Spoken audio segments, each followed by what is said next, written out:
اس وقت اس پروگرام کے روش کو اور بھی زیادہ تیز کرنا ہے. وقت میں زیادہ کوئی گنجائش نہیں ہے. ہندوستان کا مکمل دل و دماغ آپ کے نگاہوں کے سامنے میں اس وقت بیٹھا ہوا ہے. عظیم اور عبقری شخصیات کی موجودگی ہے. تھوڑی دیر کے بعد علامہ ڈاکٹر مفتی موسوی رضا صاحب قبلہ کی گفتگو ہمارے حصے میں آنے کو تیار ہے. اس وقت ہندوستان کا ایک چہیدہ موسٹ ڈیمانڈڈ خطیب جہاں بھی چلے جائیں لوگ ان کے دیوانے ہو جاتے ہیں. ایک ایک لفظوں کو تلاش کر اور لوگوں کو جملوں میں بکھیرنے کے لیے تیار رہتے ہیں. ایک ایک چیز میں جدت لانے کی انہوں نے کوشش کی ہے. خطاب کے حوالے سے جن کی ایک الگ پہچان ہے, محترم بھائی خطیب ہندوستان علامہ مفتی معین الدین صاحب قبلہ قادری چترویدی, یہ ہمارے کٹیہار ضلع کی شان ہے. چھوٹی سی عمر میں پورے ہندوستان میں خطاب کے حوالے سے اس وقت جانے پہچانے اور بلائے جانے لگے ہیں. میں انہیں لائق کے تہذیب اور مبارکباد پیش کرتا ہوں. ان کی تقریر اس مہینے کی 14 تاریخ کو بالا شاہ رحمت اللہ علیہ مزار شریف ڈنڈ کھوڑا میں ہونے والی ہے. وہیں ساتھ ہی ساتھ خطیب ہندوستان حافظ احادیث کثیرہ حضرت علامہ و مولانا غلام ربانی صاحب قبلہ نشتر الہٰبادی کی بھی آمد ہوگی. یاد رکھیے گا 14 جنوری سرزمین ڈنڈ کھوڑا مزار شریف حضرت بالا شاہ رحمت اللہ علیہ. وہی خطیب ہندوستان ادیب شہید استاد الشورى حضرت علامہ مفتی شہاب الدین ثقافی صاحب قبلہ شاعر اہل سنت جناب شہادت رضا حبیبی. اس کے علاوہ تمام مقامی علماء کرام مشرع اسلام تشریف لا رہے ہیں. آپ حضرات ضرور شریک ہو جائیں. اور 31 جنوری کو جامعہ رضویہ عائشہ رضویہ للبنات کے زیر اہتمام ہونے والی کانفرنس سرزمین رضا نگر بستول میں, جہاں ہندوستان کے بڑے مشہور خطیب حضرت علامہ و مولانا مفتی نعمان اختر فائق الجمالی, علامہ ڈاکٹر مفتی موسوی رضا صاحب قبلہ مصباحی, حضرت اختر کاشف جناب نادر حسین صاحب قبلہ جمالی تشریف لائیں گے. ہماری بھی خدمت ہوگی, آپ حضرات ضرور تشریف لائیں. یاد رکھیے گا, اب میں وقت آپ کا بالکل ضائع نہیں کرنا چاہتا. محبت کے ساتھ زور سے کہہ لیجئے سبحان اللہ. ارے اتنا خاموش نہ پڑیے بھائی, یہ جنوری کا مہینہ ہے, مجھے لگتا ہے کہ سرد زیادہ ہے, لیکن سرد موسم ہے تو کچھ نہیں ہوتا. صدر جلسہ بیٹھے ہوں, ان کے ہونے کی خبر نہ ہو تو مجھے عجیب سا لگتا ہے. سمجھ رہے ہیں؟ اب صدر جلسہ کو چاہیے کہ وہ انعام وغیرہ لے کر بیٹھے. آپ وہ اپنا چہرہ چھپا کے بیٹھے گے تو مجھے کیا معلوم کہ وہ بیٹھے ہوئے ہیں. اور علامہ نظام الدین صاحب قبلہ بیٹھے ہوئے ہیں, قاری احتشام صاحب قبلہ آنے والے ہیں, ان کو بھی آپ کو سننا ہے. 4 مصروں کے ساتھ میں ہندوستان کے ایک انقلابی لہجے تک پہنچنا چاہتا ہوں. میں شعر اور میرے شعر کے جذبات آپ تک پہنچیں گے.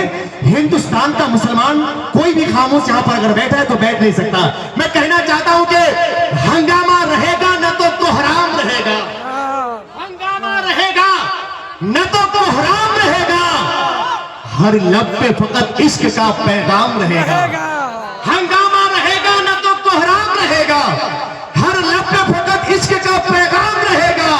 خواجہ نے بہت پہلے یہاں آ کے کہا تھا, خواجہ نے بہت پہلے یہاں آ کے کہا تھا, اسلام تھا اسلام ہے اسلام رہے گا. خواجہ نے بہت پہلے یہاں آ کے کہا تھا, اسلام تھا اسلام ہے اسلام رہے گا. خواجہ نے بہت پہلے یہاں آ کے کہا تھا, اسلام تھا اسلام ہے اسلام رہے گا. تو خواجہ نے غریبوں کی قسمت کو سجا ڈالا, نانا کا مدینہ بھی اجمیر بنا ڈالا. جنت شہ جیلا نے بانٹی جو مریدوں کو, تو خواجہ نے بھی جنت کا دروازہ بنا ڈالا. ہندوستان کے کئی بڑی بارگاہوں کا ایک خوبصورت اور چرندہ نعتخوانوں میں جن کا شمار ہے. جس بارگاہ میں چلے جاتے ہیں بارگاہ کے زیب سجادہ بھی ان کا دیوانہ ہو جاتا ہے. بڑے بڑے طرحی نعت کے مشاعروں میں جن کے لیے غیر طرحی کلام پڑھنے کا اعلان ہو جاتا ہے, میں اس کے لیے ان کو بہت بہت مبارکبادی پیش کرنا چاہتا ہوں. مجلس شریف مرکزی حیثیت پوری دنیا میں رکھتا ہے, بلکہ دنیا اہل سنت میں رکھتا ہے. وہاں اپنی شاعری سے ہمارے علاقے کی نمائندہ کرنے والا ایک باکمال لہجہ مدح محبوب باری نغمہ سوزے سازے بلالی حضرت نادر جمالی.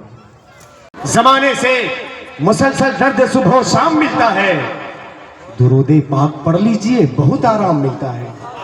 زمانے سے مسلسل درد صبح و شام ملتا ہے, درود پاک پڑھ لیجئے بہت آرام ملتا ہے. نبی کی نعت کیا ہے حضرت حسان سے پوچھو, نبی کے ہاتھ سے جب نعت کا انعام ملتا ہے. نبی کی نعت کیا ہے حضرت حسان سے پوچھو, نبی کے ہاتھ سے جب نعت کا انعام ملتا ہے. گفتگو سننے کے بعد آپ کا ایمان تازہ ہو گیا, آپ کو یقین ہو گیا کہ ہمارا مذہب اسلام امن اور شانتی کا پیغام دیتا ہے.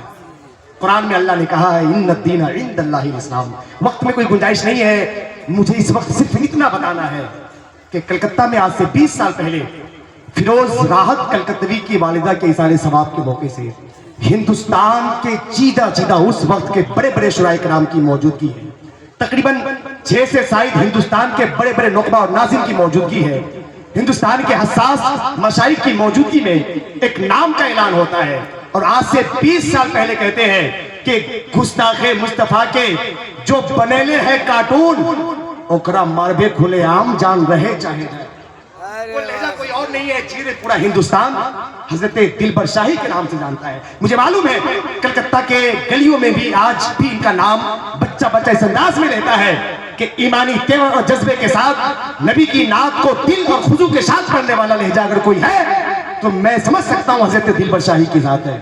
دلبر شاہی کوئی محتاج تعارف نہیں ہے, ہندوستان میں بھی نعت پڑھتے ہیں, مدینہ شریف جاتے ہیں وہاں بھی نعت پڑھتے ہیں. زور سے کہیے سبحان اللہ. چلے جاتے ہیں تو وہاں لوگ ان کا استقبال اس لیے بھی کرتے ہیں کہ اعلیٰ حضرت کے ملک سے آئے ہوئے ہیں. زور سے کہیے سبحان اللہ. کویت میں جا کر اپنے رنگ میں اعلیٰ حضرت کا کلام پیش کرتے ہیں. میں صرف اتنا کہنا چاہتا ہوں کہ دھوم ہے لوگوں جن کا گھر گھر گھر گھر, دھوم ہے لوگوں جن کا گھر گھر گھر گھر, دھوم ہے لوگوں جن کا گھر گھر. مائک پر آ رہے ہیں دل بر